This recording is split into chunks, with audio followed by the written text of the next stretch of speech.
Since maaga kami nakarating dito sa NAIA at mabilis kami nakakuha ng boarding pass kasi nag-early check-in kami online, breakfast muna tayo. Dahil bigla ang gora ito sa Camiguin, kaya medyo mahal ang pagkakabook namin ng ticket. 3,094 per head. NAIA, tapos magkakagayan de oro muna kami sa Laguindingan Airport. Touchdown! Dito na kami, excited na ako. Kasi first time lang namin makakapunta ng Camiguin. Tsaka dito na rin sa Cagayan de Oro. Hintayin natin dito.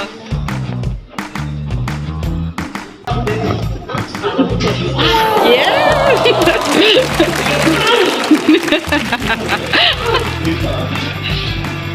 Ito ang itsura paglabas nyo ng Laguindingan Airport. Agora Terminal, mag-van na lang tayo. Oo. So mag-van na lang kami papuntang Agora Terminal. Apat sila, apat. Ay, yung isa, PWD. PWD ID lang ma'am. Ang bayad sa van from Laguindingan Airport to Agora Terminal, 199. Pero pag PWD, 150. Wala munang kaibigan ha. KKB muna tayo. Andito kami ngayon sa parking lot / terminal ng Laguindingan Airport. Welcome, van tour. May lalagyan na pa talaga ng gamit. Ang laki pa, tapos malinis. Hi guys! Mega Pro Car di Norte City. What?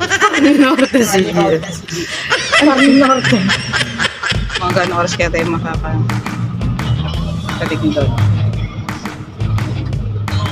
Kaya ilang oras pag pupuntang Agora Terminal? 1 hour. Pantay mo. Papunta pong Camiguin. Pamigyan kayo? Opo. Ash Wednesday pala ngayon. Oo. Di tayo nakapagsimba. Nabigyan ako sa JP Nahilik. Yun no, may nakikita na akong signboard ng Cagayan de Oro. So bago tayo makapunta ng Camiguin, kinakailangan natin dumaan ng Agora Terminal. Doon tayo sasakay, papuntang Balingoan Port. Then, Balingoan Port to Benoni Port. 2 hours travel din daw yon. Sinabi ko rin naman sa Agora Terminal. Well, sad to say, binaba kami ng van sa terminal nila, which is sa Limcat Kai Mall. From there, sumakay patuloy kami ng jeep papuntang Agora Terminal. Nadagdagan patuloy ang gastos namin ng 12 pesos bawat isa sa amin. From Agora Terminal, sasakay pa kami papunta namang Balingoan Port. Nagpapacheck na kami ng registration namin sa Clean Okay, Ma'am Camiguin. Grace. So, apat lang tayo, ma'am. No? Yes. Itong coupon is i-present lang ninyo doon, ma'am, para makabili kayo ng ticket. For Super Shuttle po yung schedule. Thank you. Andito na kami ngayon sa Super Shuttle Balingoan Port para makabili ng ticket. 360 pesos pag Super Ferry ang sasakyan nyo. Pag PWD, 288. Sa tapat ng Super Shuttle Office, dun sa pinagbilan nyo ng ticket, meron dong panaderia. Yan, ang sarap ng mga tinapay nila. Marami kang binili. Tapos may in-offer sila sa amin. Yung tinapay na tinatawag nilang pastel, 85 pesos lang. Yan pala yung pinagmamalaki ng Camiguin. Ang sarap. Pwede talagang pasalubong. Yung nakabox niyan, 350. Kailangan muna magbayad ng terminal fee bago sumakay ng ferry. Yamanin ng beshi ko, libre daw kami. Ay, PWD. Doon yung magbabayad? Wala nang bayad. Okay. 15 pesos ang terminal fee. Tapos sa PWD, free. Tapos sa katabing booth, dyan naman ililista ang pangalan at ID number ng PWD. Pero wala nang bayad. Sana sinabi mo pati sa lunch, walang bayad.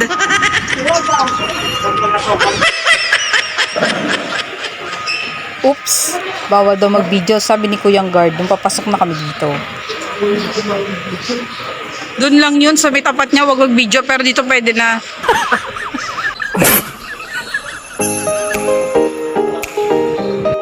First time ko lang makakasakay ng ferry.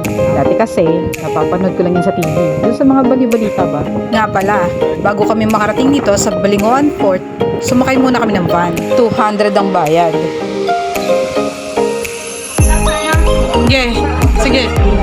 Hindi na kasi ako nakapag-video kanina. Medyo nawindang kasi kami ng pagkakababa sa amin sa Limcat Kai Mall.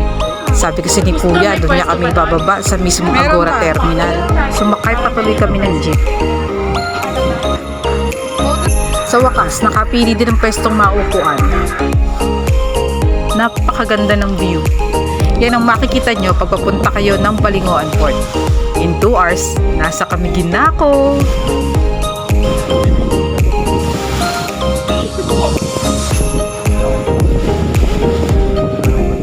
Tara, punta tayo sa harapan ng ferry.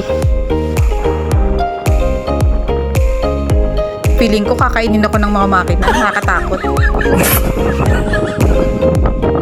Ayan, inanamnam namin ang hangin dumadampi sa aming mga pisngi.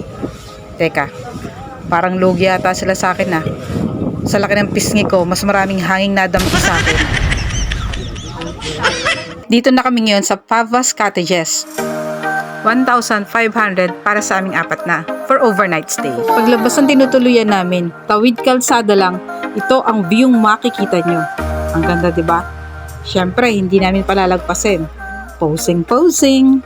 Pag nandito ka, ang tahimik, hindi kasi siya crowded. Tapos paririnig mo lang yung hampas ng tubig dun sa mga bato-bato. Mafe-feel mo talaga yung inaasam mong kapayapaan. Pansandali ang kapayapaan lang ah, hindi yung pang matagalan.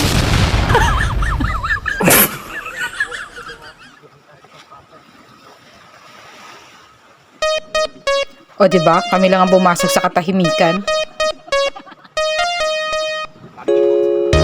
Kakahilog guys ha. Madilim na. I-explore namin yung labas nito dun sa may kanto. Maghahanap na rin tuloy kami ng makakainan namin ngayong hapunan. Tsaka titignan namin yung nightlife dito. Ay, good morning. 6:30 na ng umaga. Hindi na ako nakapag-video kagabi. Deadbat na talaga ako. Papunta kami ngayon sa White Island. Walking distance lang kasi to sa Pavas Cottages. Doon sa tinutuluyan namin. Ito yung daan papunta doon sa White Island. Oh, ayun oh. Ayan na. Boat rental, 550 para sa 4 na katao na. Tapos ang entrance fee, 50 pesos sa per head. 4 na katao lang ang pwede sa bangka. Pag lumagpas kayo ng 4 na katao, kinakailangan nyo na magrenta ng panibagong bangka. Ngayon, kung gusto nyo namang makatipid, pwede kayong makisabay dun sa mga pupunta rin sa White Island. Kumbaga, kung kulang sila ng tao kasi hanggang 4 lang ako pwede. Ang linaw ng tubig. Ang ganda niya sa taas, no? Pero sa personal, di masyado. Oo. Maganda talaga mag may drone. Wala kasi akong pambili ng drone. Babalikan mo kami? Oo, balikan yan, di ba?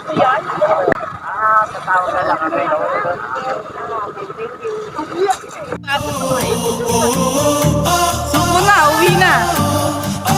So, yung binayaran yung 550 sa boat, balikan na yon. Kaya pag gusto nyo nang bumalik at uuwi na kayo, pwede tatawagan nyo na lang yung boat kasi magbibigay sila ng number sa inyo kung ano yung tatawagan nyo. Dahil hanggang 2 hours lang ang maximum stay dito. Sa mga gusto naman mag-snorkeling at mag-explore under the sea, pwede kayong magbayad dun sa pinagbayaran din ng boat rentals at saka ng entrance fee. Pwede doon mag-rent ng complete gear para sa snorkeling. And that will cost you 150. On your screen. Yan ang Mount Hibok-Hibok. Isa yan sa mga pumutok noong araw kaya natabunan ng ibang lugar dito sa Camiguin. Tulad ng Sunken Cemetery at saka ng Old Spanish Church Ruins. Mamaya pupuntahan natin yon. Pero sa ngayon, andito tayo ngayon sa White Island, Camiguin. Dito sa Mambahaw. And this is also right next to Paras Beach Resort. Ito rin ang one of the most popular tourist destination here in Camiguin. Dahil ang beach na ito ay isa sa may pinakamahabang white sandbar dito sa atin sa Pilipinas. Naglaro yung mga bata oh.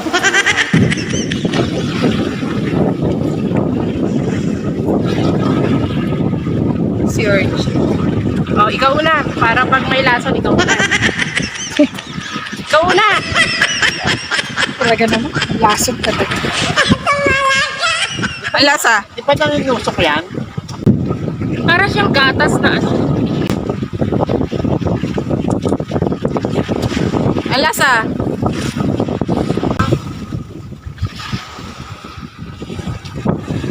Parang may kakasa na yung Anong pakiramdam mo? Masarap, Dre?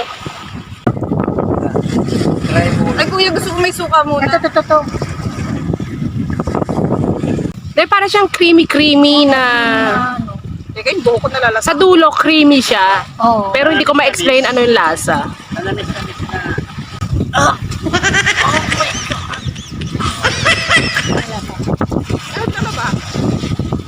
Ay, ganyan ba? Hindi kasi ako Hindi, ang talaba, hindi siya ma-creamy eh. Anak ng buhok ko. Isang lima pa? man. Ano masasabi mo sa sea urchin? Parang nasa rin talaba. Parang lasa. Hindi na ako nakapag-video pagbaba namin ng ferry. Kasi wala naman akong power bank. So bale, from Agora Terminal, sa bayan ng Mahinog, papuntang Mambahaw, kasi doon kami nakapag-check-in sa Pabuas Cottages na malapit nga dito sa White Island. Nag-rent lang kami ng multicab. 750 kami ng 4. Ang layo din. Mahigit 1 oras. Walang traffic yun ha. Tingnan niyo si JP. Ang kulit to.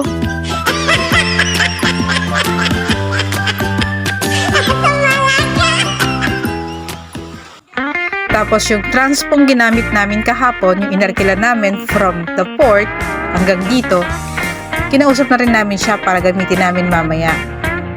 Para malibot namin ng buong Camiguin kung saan man kami pupunta dahil medyo mahirap ang transpo dito kung mag-DIY lang kayo. So, that cost 2,500 para sa amin ng 4 for the whole day. Ito yung multicab na nirent namin, no? Napaka-presko at convenient para sa aming 4. On our way to our next destination, tinigil kami ni Kuya dito. Sabi niya, kung gusto niyo magpa-picture dito sa may viewing deck, syempre, palalagpasin pa ba namin yon? Next stop, walkway to the old volcano and Stations of the Cross. Entrance fee, 20 pesos. Magkano? Siguro pansin yung tao dyan. WD. Wala na kayo ba? Okay. Babayad pa rin yung PWD. 20 pesos. 20 pesos din ako. Walang libre to. Bali, ilang tayo eh. So bale, itong old volcano kasabay din itong pumutok noon ng Mount Hibok-Hibok kaya tabunan yung ibang lugar dito sa Camiguin. So, nasa first station of the cross na tayo. Yung pang 14th, yun yung pinakatuktok ng bulkan. Tapos, doon mo makikita talaga yung buong Camiguin daw. Sulit ang pagod mo pag nakita mo yung view. Kaso, nagmamadali kami. Dapat nga picture lang kami dito sa harapan. Sabi namin, teka, check natin kung anong meron sa loob. Baka kayanin pa ng oras. Pero nagmamadali talaga kami para mapuntahan pa namin yung ibang lugar dito sa Camiguin. Kasi we only have today, then later on, babalik na rin kami sa Cagayan de Oro. Siguradong napakadaming tao dito pag Holy Week. Kanina nga lang eh, puro foreigner yung nakakasalubong namin.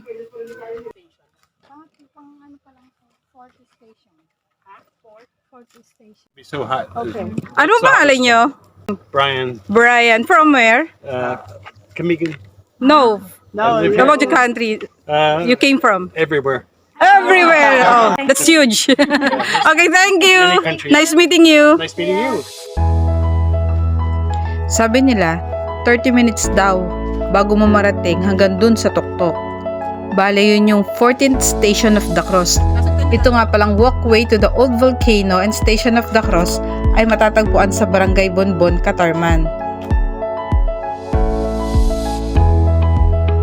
Hindi talaga kakayanin ng oras. We have to go back para mapuntahan natin yung iba pa. Ah, may isa ko request. Tapos station of the cross. Hanggang 7th station lang tayo. Pababa na kami.